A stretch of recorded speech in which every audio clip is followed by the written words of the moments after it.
वालेकुम। प्रोग्राम बेनिज़ीर इस्लामाबाद में आप लोग कहते हैं खुशामदीद। और पेट्रोलियम मसनूआत की कीमतों में जो है वो इज़ाफ़ा कर दिया गया है और उसके बाद हमने देखा है कि अवाम का एक शदीद रद्द-ए-अमल सामने आ रहा है। ना सिर्फ़ अवाम का शदीद रद्द-ए-अमल सामने आ रहा है बल्कि ऑपोज़िशन भी जो है इस पर एक पॉइंट स्कोरिंग कर रही है और ये हमेशा ही होता है। लेकिन एक ऑपोज़िशन की जहाँ बात की तो जब हुकूमत की पीटीआई की और जो शहबाज शरीफ हैं वो हुकूमत को एक मशवरा दे रहे थे और वो एक उनकी गुफ्तगू है जो हमने देखा है कि एक्स पर और सोशल मीडिया पर बहुत ज़्यादा वायरल हो रही है, जिसमें ये कहा जा रहा है कि आलमी जो मंडी है या आलमी जो मार्केट है उसके अंदर पेट्रोलियम मसनूआत की कीमतें जो है वो बहुत ज़्यादा कम हो गई हैं और हुकूमत इससे फ़ायदा उठाए। और अब जब वही शहबाज शरीफ वज़ीर आज़म हैं और पेट्रोलियम पूरी दुनिया में पेट्रोल की कीमतें जो है वो कम हो रही हैं, लेकिन पाकिस्तान में 8 रुपए 10 पैसे फी लीटर पेट्रोल की कीमत में इज़ाफ़ा कर दिया गया है, जबकि डीज़ल की कीमत में 10 रुपए 29 पैसे इज़ाफ़ा कर दिया गया। ये कोई छोटा इज़ाफ़ा नहीं है और पेट्रोल की कीमत में इज़ाफ़े का मतलब ये है कि हर चीज़ जो है वो महँगी होती है। महँगाई वो हुकूमत जो दावे कर रही है कि हमने अफ़राते ज़र में कमी लाए हैं, हमने जो है वो महँगाई की शरह के अंदर कमी आई है। अब पेट्रोलियम मसनूआत की कीमत में अगर इतनी ज़्यादा जो है वो इज़ाफ़ा कर दिया गया है, तो अब आम आदमी कहाँ खड़ा है? गरीब आदमी कहाँ खड़ा हुआ है? जो पेट्रोल एक बुनियादी ज़रूरत होता है, मैं और आप, ये मसला सिर्फ़ बातों की हद तक नहीं है, ये मसला इससे मुझे बहुत ज़्यादा तकलीफ़ हुई है, इससे आपको भी यकीनन बहुत ज़्यादा तकलीफ़ हुई होगी। इसके बाद हम आ जाते हैं कि बात हो रही थी कुछ पंजाब असेंबली की। पंजाब असेंबली में मरियम नवाज़ की जब तकरीर हो रही थी, बजट तकरीर के दौरान जिन 26 ऑपोज़िशन अरकान ने एहतजाज किया था, उनकी भी मुअत्तली की खबरें जो हैं वो आ रही हैं, जिसके लिए कानूनी मुशावरत जारी है।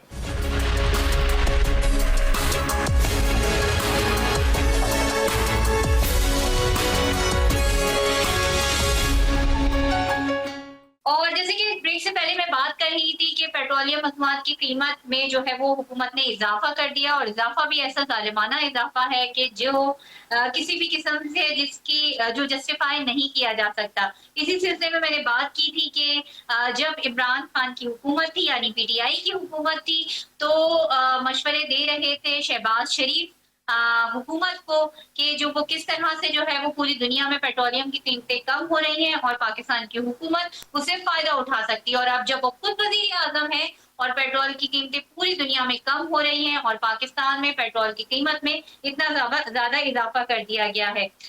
इस वक़्त हमें जॉइन किया है पीटीआई के डिप्टी सेक्रेटरी इन्फॉर्मेशन अज़हर लगारी साहब ने। अज़हर साहब, आपको प्रोग्राम में वेलकम करते हैं। और एक तो आपको अभी-अभी खबर आई है कुछ देर पहले कि इस्लामाबाद हाई कोर्ट, जिसमें आपके अहम मुकदमे लगे हैं, उसमें जस्टिस सरफराज जोगर को जो है वो chief justice Islamabad high court बना दिया गया है। मखसूस नशिस्तों का मामला अभी जो है वो ठंडा नहीं हुआ था कि अब पेट्रोलियम की कीमतों में इजाफा कर दिया गया है और वो सॉर्ट जो है वो आपकी भी नजर से गुजरा होगा, जिसका मैं जिक्र कर रही हूँ। तो क्या कहेंगे कि अब सूरत हाल आपको किस तरफ जाती हुई नजर आ रही है? जी, सूरत हाल को छोड़े, मुझे तो कोई भी चीज कहीं भी जाते हुए नजर नहीं आ रही है। पाकिस्तान में जो है ये तो बहुत छोटी चीजें हैं, ये पेट्रोल की प्राइस और ये आवाम के साथ तो इन्होंने, आपने देखा नहीं कि एफबीआर जो है वो अपने टारगेट से, जो रिवाइज टारगेट है उनका 2 मरतबा रिवाइज किया गया था। 78 साल की हिस्ट्री में पहली मरतबा एफबीआर जो है वो 1.2 खरब रुपयों से अपने टारगेट से मिस किया है उन्होंने, और ये बहुत बड़ा टारगेट है जो इन्होंने मिस किया है। और अब जाहिर नए टैक्स लगाएंगे, ये सारा का सारा जितना भी जो है ये अवाम की हड्डियों से चूस चूस के निकाला जा रहा है। और इतने नए टैक्सेस लगने वाले हैं कि अभी और भी टैक्स लगेंगे। ये पेट्रोल की प्राइस देखें, पूरे दुनिया में जो है वो ट्रेंड चल पड़ा है। पेट्रोल की प्राइस इस वक्त जो है वो $67 पर बैरल है शायद।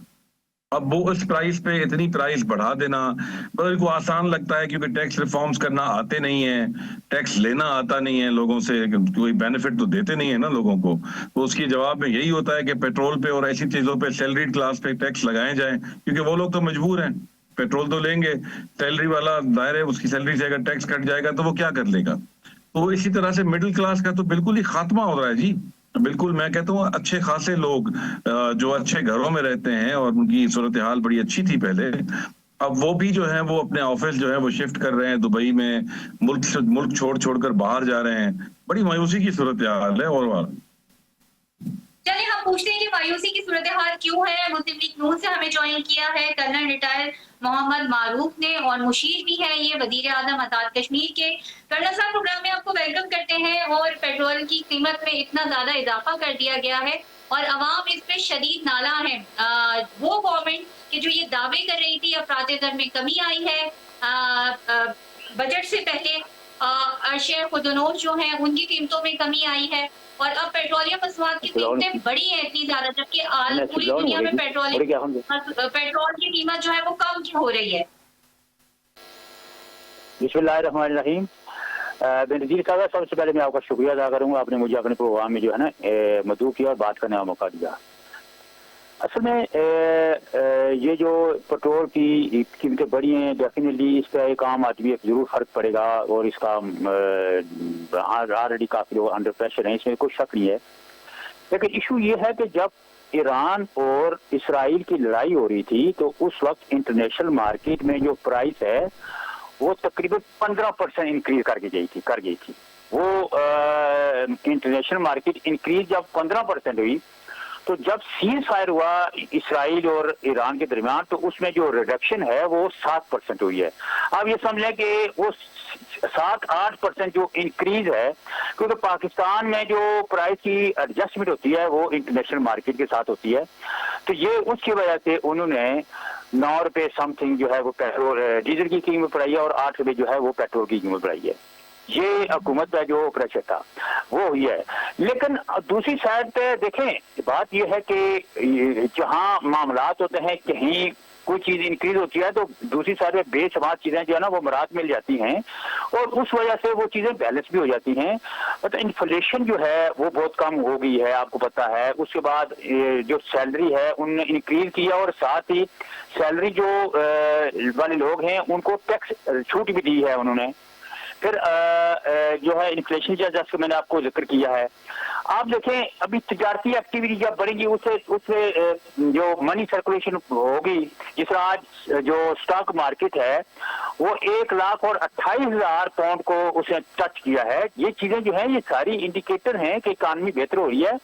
लेकिन साथ साथ आपने इंटरनेशनल जो इंडिकेटर होते हैं या जो इंटरनेशनल सेंटीमेंट होते हैं उनको भी फॉलो करना होता है, तो इसमें मसाइल हैं।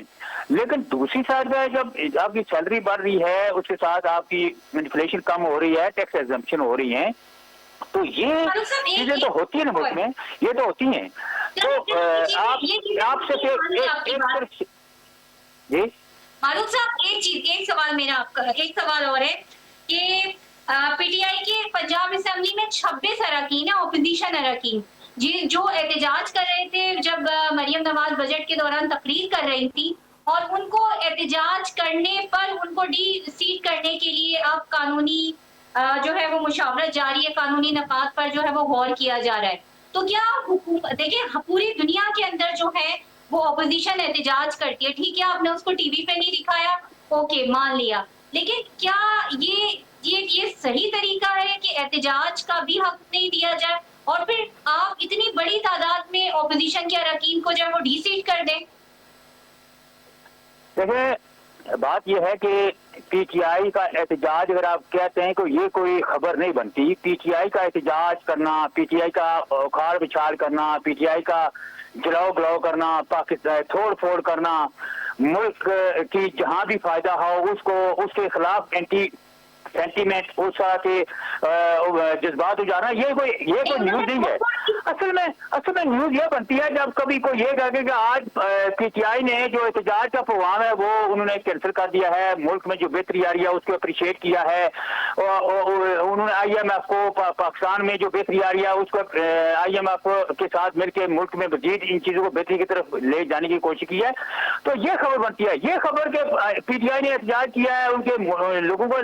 जैसे देखें एहतजाज जो है ना वो भी किसी नाम के साथ होता है, किसी तरीकाकार का होता है। दूसरों के गले में जाके पड़ जाना, लोगों को जाके आप जो है उनको दफ्तर मारना या उनके तशद्दुद करना, ये एहतजाज नहीं होता, ये गैर मौजूबाना तरीकाकार है।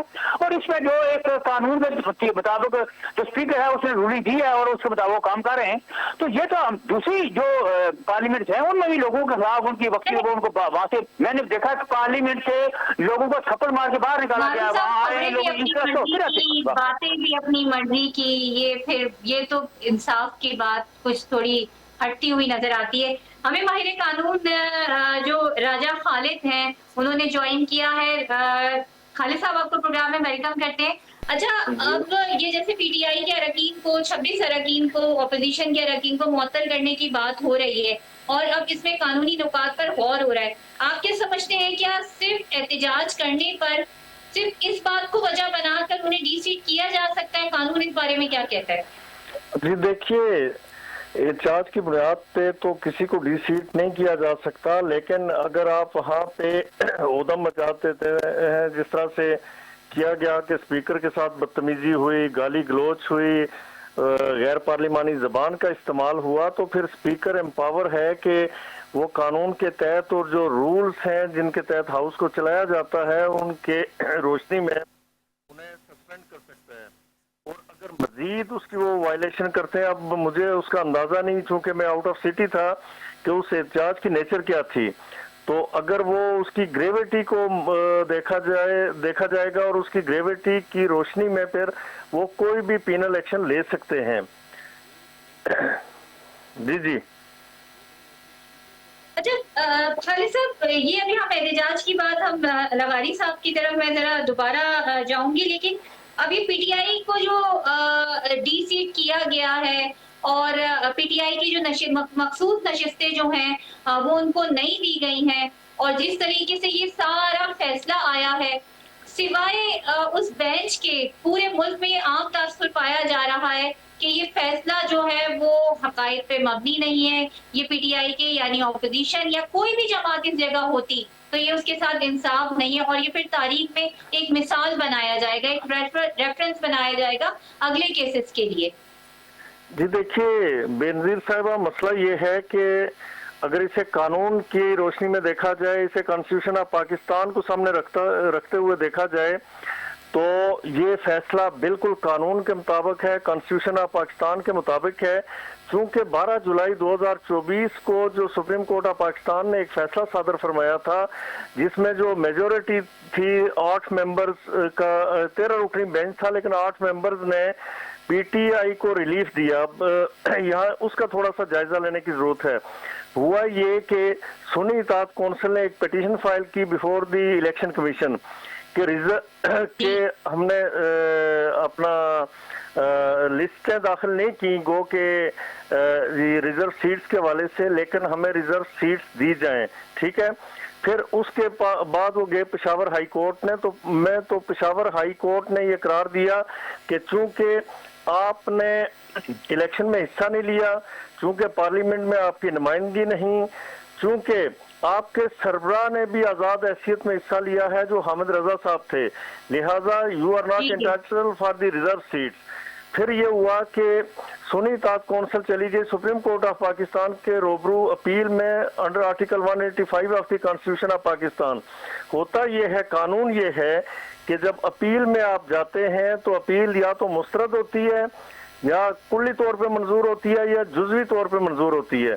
अपील उनकी कुल्ली तौर पे मुस्तरद हो गई, लेकिन वहां से पीटीआई को एक रिलीफ तख्लीक करके दे दिया गया और कहा यह गया कि जो अरकान सुन्नी इत्तेहाद कौंसिल को ज्वाइन कर चुके हैं, जो एफिडेविट दे के सुन्नी इत्तेहाद कौंसिल का हिस्सा बन चुके हैं, उन्हें डायरेक्शन दी गई कि आप पीटीआई को ज्वाइन करें। अब सुन्नी इत्तेहाद कौंसिल ने भी लिस्ट नहीं दी थी इलेक्शन कमीशन के रूबरू, और पीटीआई तो पार्टी नहीं थी। पीटीआई ना इलेक्शन कमीशन के सामने पार्टी थी, ना पेशावर हाई कोर्ट के सामने पार्टी थी, ना ही सुप्रीम कोर्ट ऑफ पाकिस्तान के सामने पार्टी थी। सुप्रीम कोर्ट के सामने एक पिटीशन दायर की थी कमल शोजुब साहिबा, जो उनकी रहनुमा है, उनकी लीडर है, उन्होंने, और उसमें उन्होंने क्लेम किया था, उन्होंने जो प्रेयर की थी, जो इस्तदा थी सुप्रीम कोर्ट के सामने, वो ये थी कि मुझे सुन्नी इत्तेहाद कौंसिल यानी SIC की रिजर्व सीट अनायत की जाए। वो भी ये नहीं कहती थी कि मुझे PTI की सीट दी जाए। तो वो पार्टी जो उनकी एप्लीकेशन थी उसमें वो इंटरवेनर के तौर पे गए, पार्टी नहीं बन सके थे। अब कॉन्स्टिट्यूशन हमारा जो है पाकिस्तान का, उसका आर्टिकल है 51, वो वाज़े तौर पे कहता है कि जो आज़ाद रुकन मुंतखब होगा या आज़ादाना तौर पे मुंतखब होने वाले लोग, they may join any political party within 3 days। अगर वो चाहें तो किसी भी पॉलिटिकल पार्टी को 3 दिनों के अंदर ज्वाइन कर सकते हैं। लेकिन सुप्रीम कोर्ट ने कॉन्स्टिट्यूशन को अमेंड करते हुए उन्हें 15 दिन का टाइम दे दिया कि आप जाएं जी। सुन्नी इत्तेहाद कौंसिल के लोगों को कहा गया कि अब आप जाएं, अलग से रूगर्दानी करें, जो आपने एफिडेविट दिया है उससे रूगर्दानी करते हुए, उससे डेविएट करते हुए अब आप PTI को ज्वाइन करें, और वो भी 15 दिनों के अंदर।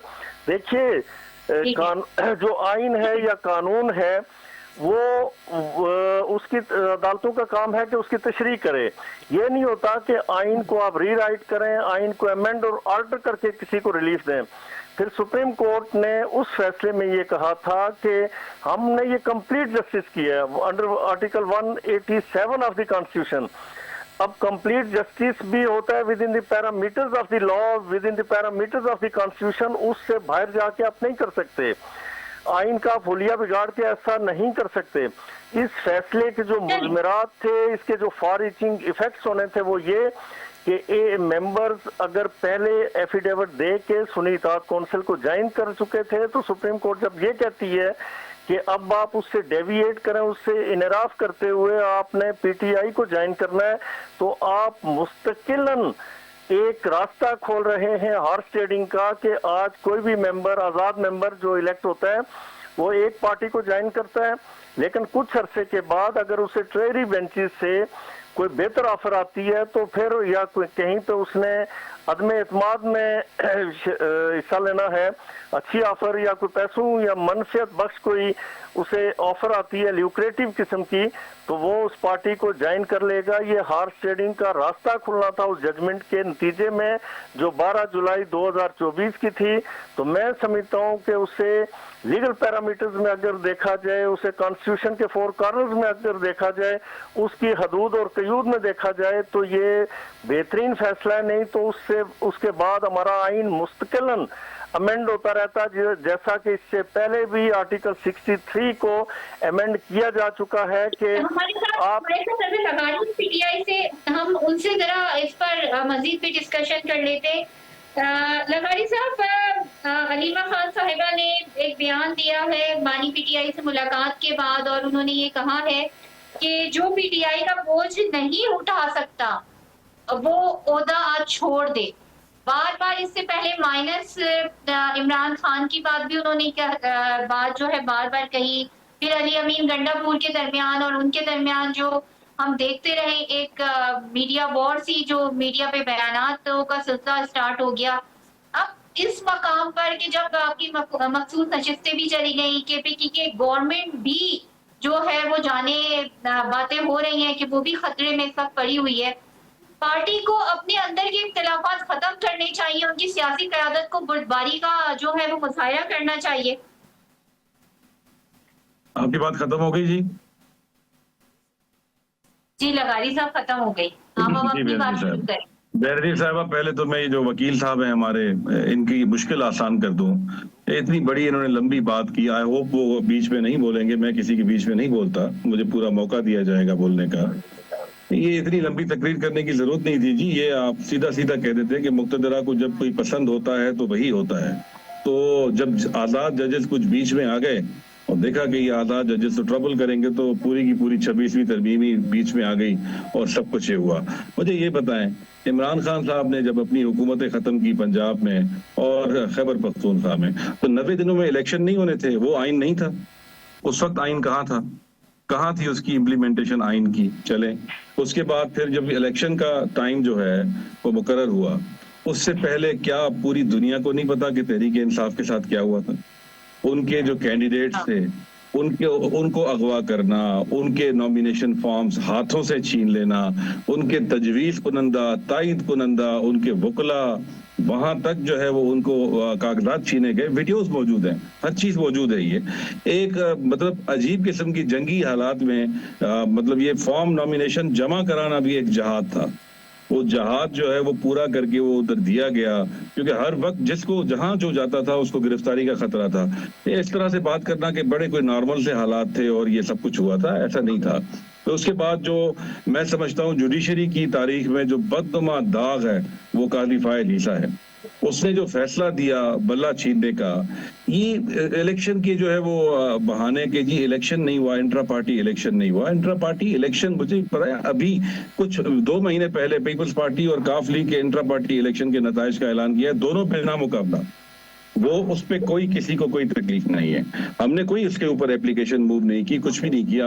हम ये समझते हैं कि कोई भी जमहूरी पार्टी है उसके अंदर अपने इलेक्शन कराने का एक तरीकेकार है, वो कराते हैं, ठीक है, कोई मसला नहीं है। हम जब भी इलेक्शन कराते थे तो काजी फायद ईसा साहब कहते थे कि ये तो ठीक है ही नहीं, ये तो ठीक है ही नहीं। तो अब जब इस तरह के क्राइसिस हो जाएं, सलमान अकरम राजा साहब ने रिजर्व सीट्स के केस में जरा करते हुए कहा जज साहब से कि सर मुझे 1,60,000 वोट मिले, मेरे पास फॉर्म 45 पड़े हुए हैं, मैं अपने ख्वाब में भी 16,000 वोट भी नहीं सोच सकता कि मुझे 16,000 वोट पड़ेंगे। ये सारा मैंडेट अवाम ने इमरान खान साहब के लिए दिया था, खवातीन ने इसलिए दिया था कि इद्दत जैसा घटिया केस बनाया गया था उसके गुस्से में दिया था। अवाम ने इमरान खान की रिहाई के लिए दिया था ये वोट। ये बात एक एक बच्चे को पता है। इलेक्शन के दिन आप मोबाइल बंद कर देते हैं, आप हर चीज बंद कर देते हैं, इंतहा होती है हर चीज की, फिर भी अवाम एक इनकलाब लाए। ये मैं 8 फरवरी की बात कर रहा हूँ, 8 फरवरी वाकई इनकलाब का दिन था, लेकिन 9 तारीख जो है वो एक फिर बेशर्मी का दिन था जब फॉर्म 47 के जरिए 17 सीटें जीतने वाली हुकूमत को इस मुल्क पे और उस अवाम पे थोप दिया गया। उसके बाद आप आ जाएं 26वीं तरमीम पे। 26वीं तरमीम में आपने क्या किया? जस्टिस मंसूर अली शाह को चीफ जस्टिस बनना था, उनकी राह रोकने के लिए आपने 26वीं तरमीम डाल दी। जुडिशल कमीशन की असर नो आपने तश्कील की, उसको पूरा सियासी हाथों में, एग्जीक्यूटिव के हाथों में दे दिया है। अब वो जजेस जो है वो हर साल की परफॉर्मेंस होगी, हर चीज होगी, उसके बाद उनका डिसाइड किया जाएगा कि ये कंटिन्यू कर सकते हैं, नहीं कर सकते हैं, इनका प्रमोशंस होने, क्या होने, मतलब 1000 तरह की चीजें जो हैं अपनी पसंद की कोड पैकिंग की गई है। जस्टिस अपना डोगर साहब जो हैं ऑनरेबल है हमारे लिए, जज साहब हैं, लेकिन वो 15वें 16वें नंबर पे लाहौर में थे, उनको आप लाके इस्लामाबाद हाई कोर्ट में बिठाते हैं और उनको नंबर 1 डिक्लेयर कर देते हैं। नंबर 1 कैसे डिक्लेयर कर सकता है सदर, जब एक केस चल रहा था, अभी उसकी अपील है। 26वीं तरमीम का केस क्यों नहीं सुनती है कॉन्स्टिट्यूशनल कोर्ट? क्यों नहीं? वो आज भी जस्टिस मंसूर अली शाह ने, जस्टिस मुनीर अख्तर ने, दूसरे मेंबरान ने एतराज किया इस बात का, वो फौरन एतराज जो है वो रद्द कर दिया गया। क्यों नहीं सुनते आप 26वीं तरमीम का केस, जिसकी सारी ये जड़ है, ये बुनियाद है सारी खराबी की?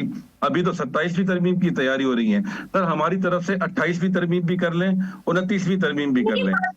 पीटीआई इमरान खान का नाम है, वोटर बेस जो है वो इमरान खान से कनेक्टेड है।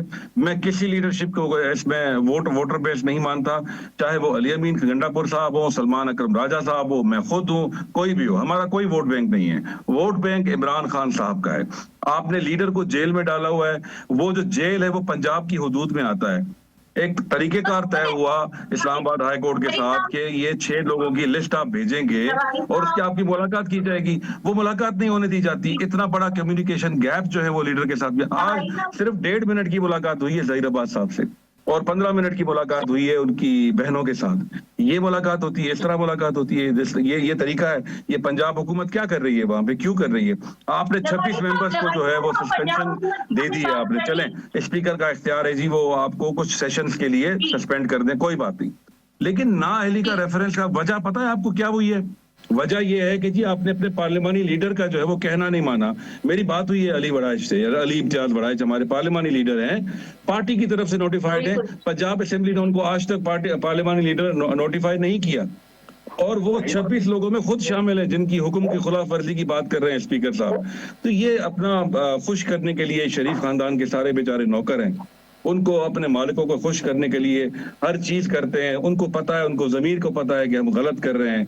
अब मैं आपको एक बात बताऊं बेनजीर, आइंदा आने वाली नस्लें ना ये इनसे पूछेंगी कि हमारे बुजुर्गों ने क्या किया था हमारे साथ, ये क्या कैसा पाकिस्तान हमें दे गए हैं जिसको हम रिपेयर भी नहीं कर सकते। कर्नल साहब से जो है ना वो जरा से बात कर लेते, फिर मैं आऊंगी जरा खान साहब की तरफ। आपने खान साहब की बात की कि किसी की कोई हैसियत नहीं है, सिर्फ खान के नाम पे वोट पड़ा, जिसपे हम सब इत्तेफाक करते हैं। लेकिन मैं इस तरफ अभी आ रही हूँ, जरा कर्नल साहब को मैं जरा शामिल गुफ्तगू कर लूं। अच्छा कर्नल साहब, अब आप की जो मखसूस नशिस्त से मिलने के बाद जो है वो काफी मजबूत पोजीशन हो गई है, 2/3 मेजोरिटी हो गई है। अब आपको जो है वो मौलाना की इतनी ज्यादा जरूरत नहीं रही कि जो आप हर चीज में मौलाना साहब के पास जाते थे, मौलाना साहब के पास आते थे। आप क्या जो है वो स्ट्रेटेजी है, आप क्या मौलाना साहब के साथ मिलकर कुछ पेशावर केपीके गवर्नमेंट को जो है वो कोई टफ टाइम देंगे? बेनजीर साहब, बात यह है कि ये पॉलिटिकल जो भी सिनेरियो सामने आया है, अभी उसके बारे में मैं कुछ ज्यादा कि आगे इसके साथ चलेगा ये तो वक्त ही बताएगा। मौलाना साहब की जरूरत और रहेगी हमेशा और रहती भी है। और देखें, वो उनका एक वेट वजन है, उनकी अपनी एक स्ट्रेंथ है असेंबली में, उसके मुताबिक उनको हमेशा वेट मिलता रहेगा और उनसे बातचीत होती रहेगी। पॉलिटिकल स्टेबिलिटी के लिए हर पार्टी के साथ, हर पॉलिटिशियन के साथ रब्ता भी रहता है और उससे मुशावरत भी होती है, उससे काम भी होता है। ये ऐसी बात नहीं है। ये सिर्फ और सिर्फ पीटीआई का मिजाज है कि जब मौलाना साहब को उन्होंने बड़ी कोशिश की राम करने की, उनको हद कोशिश की और हमारे साथ हूँ, वो अभी जब वो नहीं उनकी बातों में नहीं आए तो देखें उनके एक वो है वकास साहब है जो उनके है सेक्रेटरी, उन्होंने इतना उनके साथ उनके खिलाफ अर्जा सुनाई की। ये तो वो बात हुई ना कि शायद आप उनकी मिन्नतें करें, उनको रोज उनके पास चले जाए, उनकी मिन्नतें मुताजी करें, माफिया मांगे, दूसरे दिन आप जब वो बात आपकी नहीं मानते तो वो आप उनके खिलाफ अर्जा सुनाई कर दें। ये बदनसीबी है इस मुल्क की और इस पीटीआई वाले लोगों की। देखिए इनकी मजाज ये है कि देखिए आइन कानून के मुताबिक जो पार्लियामेंट बन गई है, जब इलेक्शन कमीशन बना हुआ है, उनके फैसले जो है वो कानून के मुताबिक होते हैं। मैं बताऊं आप पीटीआई को तो कह रहे हैं 26वीं आईनी तरमीम पे हमने भी देखा, सारे इस वाक़े को हम भी कवर कर रहे थे, लेकिन जो नून लीग है उसने भी तो कोई कम चक्कर नहीं लगाया मौलाना साहब के घर। अगर आप ये कह रहे हैं कि पीटीआई का मिजाज है, वो गए पीटीआई मौलाना साहब के पास 26वीं आईनी तरमीम में या किसी और मामलात में, तो फिर हुकूमत ने भी तो उतने चक्कर लगाए, ना सिर्फ आपने बल्कि हुकूमत के इत्तेहादियों ने भी, पाकिस्तान पीपल्स पार्टी भी इसमें पेश थी। मैं ये कह रहा हूँ कि बिल्कुल हुकूमत भी उनके पास आती है, हुकूमत भी उनसे आवाज आ रही है, लेकिन अगर वो गवर्नमेंट की बात नहीं मानते तो गवर्नमेंट। वापस आती हूँ लगारी साहब, आपने ये कहा कि जो है वो इमरान खान पे, वहीं से बात स्टार्ट करते हैं कि आपने कहा कि इमरान खान के नाम पे वोट पड़ा और इमरान खान ही जो है वो पीटीआई है, उसी के नाम पे वर्कर निकलता है। कंप्लीटली एग्री करते हैं हम इस बात, लेकिन आप कुछ लोग जो है, अलीमा खान जो है वो अभी भी उनका बयान सामने आया है कि गंडापुर जो थे वो तो 100 लोग लेके आ रहे थे अडियाला के बाहर एहतजाज के लिए, तो वो क्यों नहीं लेकर आए? पीटीआई के अंदर जो टूट फूट हो रही है, पीटीआई की जो सियासी क़यादत है, वो हमें ऐसा लगता है कि वो अपना रोल उस तरह प्ले नहीं कर रही है। और फिर कुछ पीटीआई के जो लोग हैं वो ऐसा लगता है कि वो खुद इमरान खान को बाहर नहीं लाना चाहते। तो ये चीजें तो स्ट्रेटेजी आप लोगों को बनाने की जरूरत है, एक मजबूत हिकमत अमली की जरूरत है। मैंने नहीं देखा क्योंकि मैं आपके प्रोग्राम में बैठा हुआ हूँ, इसके बीच में शायद आया होगा। और अली अमीन गंडापुर साहब ने उनको क्या कहा और वो क्यों नहीं आ सके, उनकी वजूहत तो हम मालूम करेंगे, जाहिर है उनसे पूछेंगे कि अगर आपने कहा था तो आप क्यों नहीं गए। तो इस वक्त तो मैं उसमें पोजीशन में नहीं हूँ कि मैं उनके इस पर्टिकुलर वाकये की मैं कोई बात कर सकूं। हाँ, ये है कि अलीमा खान साहिबा जो है वो एक फैमिली मेंबर है, वो खान साहब की बहन है, उनकी जो फीलिंग्स हैं खान साहब के लिए वो और कोई मैच नहीं कर सकता। और जब वो जाहिर है अपने भाई को आइसोलेट होते हुए देखती हैं तो वो जाहिर है उनको परेशानी भी होती है और गमजदा भी होती हैं, और उनको देखकर हम भी गमजदा होते हैं, हम भी परेशान होते हैं। वजह से हमें नहीं आ रही है। अच्छा राजा साहब, जरा अब आप ये बताइए कि अब हमने ये देख लिया कि अब 27वीं आईनी तरमीम भी लाने की बात की जा रही है, और कौमी असम्बली में भी हमने बात जैसे कि मैंने अभी की मारूफ साहब से कि अब आपकी हैसियत जो है वो मजबूत हो गई है। लेकिन 26वीं आईनी तरमीम के बाद जो है वो जो खदशात का जो है वो इजहार किया जा रहा था, अब वो तमाम चीजें जो है वो ठीक होती हुई, प्रूफ होती हुई नजर आ रही हैं, साबित हो रही हैं। कि जो है वो हर तरीके से हर सिस्टम को कंट्रोल किया जा रहा है, चाहे वो अदलिया हो, चाहे वो पार्लिमान हो, चाहे वो और दूसरे मामलात हों। जी, पहली बात तो ये है कि ये जो साहब हैं पीटीआई के दोस्त, इनसे गुजारिश है बड़े एहतराम से कि मैं तकरीर नहीं कर रहा था, मैंने अपना तजिया पेश किया और ये कानून और आइन के मुताबिक है, ठीक है। इनके वकला के साथ मैं मुख्तलिफ चैनल्स पे आया तो उन्होंने मेरी इन बातों को कतन रद्द नहीं किया। दूसरी बात इन्होंने कही कि 15 नंबर पे थे इस्लामाबाद हाई कोर्ट के चीफ जस्टिस जो बने हैं सरफराज डोगर साहब लाहौर हाई कोर्ट में, तो ये आर्टिकल 200 है कॉन्स्टिट्यूशन ऑफ पाकिस्तान का, वो प्रेसिडेंट को इख्तियार देता है कि किसी सूबे से दूसरे सूबे में हाई कोर्ट के जज को ट्रांसफर किया जा सकता है उसकी कंसेंट के साथ, and with the consent of the concern chief justice, यानी जहां से उसे लिया जा रहा है, and with the consent of the chief justice जिसे दिया जा रहा है, यानी एक बारोइंग चीफ जस्टिस है और एक लैंडिंग चीफ जस्टिस है, दोनों से, and with the consultation of the chief justice of Pakistan. इस सारे प्रोसेस को कंप्लीट करते हुए उनकी ट्रांसफर यहाँ पे हुई और जब डेट ऑफ अपॉइंटमेंट देखी जाती है तो वो जो सिटिंग जजेस थे इस्लामाबाद हाई कोर्ट के उनमें वो सीनियर हैं, तो लिहाजा ये 15वें या 20वें नंबर का सवाल नहीं पैदा होता, चूंकि 15वें पे इसलिए थे वहाँ पे कि वहाँ 60 जजेस होते हैं लाहौर हाई कोर्ट में। अच्छा, दूसरी जो बात है कि जी इन्होंने फरमाया कि बदतरीन वो दब्बा थे काजी फाइज ईसा साहब, तो मैं याद दिलाता हूँ कि साकिब निसार साहब का दौर हमें नहीं भूलना चाहिए कि जब आपने एक चलती हुई गवर्नमेंट को उखाड़ फेंका और उस वक्त आप पनामा से अकामा निकाल के लाए, और इस हवाले से बड़ा तफसीली इंटरव्यू आ चुका है जनरल बाजवा का भी कि किस तरह से सादक और अमीन किसी को कलवाया गया या टाइटल दिलवाया गया और किस तरह से हमने एक उस वक्त के प्राइम मिनिस्टर को बाहर निकाला। उमर अता बंदियाल साहब का जो हम ख्याल बेंच है वो सब अच्छी तरह से जानते हैं, गुड टू सी हमें अच्छी तरह से याद है, रात को जजेस के गेट से एक जो मुलजम अरेस्टेड था उसे लाना और फिर उसके सुलाने तक, यानी सारे वो चीजें तय करनी कि इतने कमरे इनके पास होंगे और इस तरह इनकी हिफाजत और खाना और कोर्ट में पेश करना, और इस तरह के भी फैसले उस वक्त आए कि अगर ये आइंदा भी कोई जुर्म करेंगे तो उसमें भी अरेस्ट नहीं किया जाएगा, यानी बाहर निकल के वो बेशक 10 बंदों को कत्ल कर दें तो उन्हें अरेस्ट नहीं किया जाएगा। ये सारा हमारा ये करीब का माजी है, उसे हमें नहीं भूलना चाहिए। फिर इन्होंने जो फरमाया था ना कि सुन्नी इत्तेहाद कौंसिल के हवाले से कि जी पहली बात यह है कि पीटीआई के साथ अगर ज्यादती हुई तो पीटीआई को किसने मशवरा दिया था कि सुन्नी इत्तेहाद कौंसिल को ज्वाइन करे, ये इनकी जो लीगल टीम थी उसकी गलतियां थी कि सुन्नी इत्तेहाद कौंसिल जिसने लिस्ट ही नहीं दी उसे वो कैसे ज्वाइन कर सकते हैं, जिस पार्टी ने इलेक्शन जिन्होंने अंडरटेकिंग दी। मैं 27वीं तरमीम की भी एक बात ऐड करके मैं खत्म करता हूँ। ये जो 26वीं तरमीम है ना, इसमें मैं समझता हूँ, मेरी जाती राय है, बड़ी फेयर ओपिनियन है इस हवाले से कि कॉन्स्टिट्यूशनल बेंच नहीं होना था चाहिए था बल्कि कॉन्स्टिट्यूशनल कोर्ट होनी चाहिए थी, जिस तरह बाकी मालिक में भी है। एक कंफ्यूजन की सूरत हाल है, लिहाजा मैं समझता हूँ कि 27वीं तरमीम में बाकी तरमीमात का तो मुझे नहीं पता क्या अमेंडमेंट्स ला रहे हैं, क्या चेंजेस ला रहे हैं, लेकिन ये चेंज आनी चाहिए कि कॉन्स्टिट्यूशनल बेंच सेपरेटली उस कॉन्स्टिट्यूशनल कोर्ट अलग से वो तश्कील दी जाए, ये वक्त की जरूरत है। ये हमने पहले भी कहा था, बेंच मेरे ख्याल में उसकी कमी पूरी नहीं कर रहा।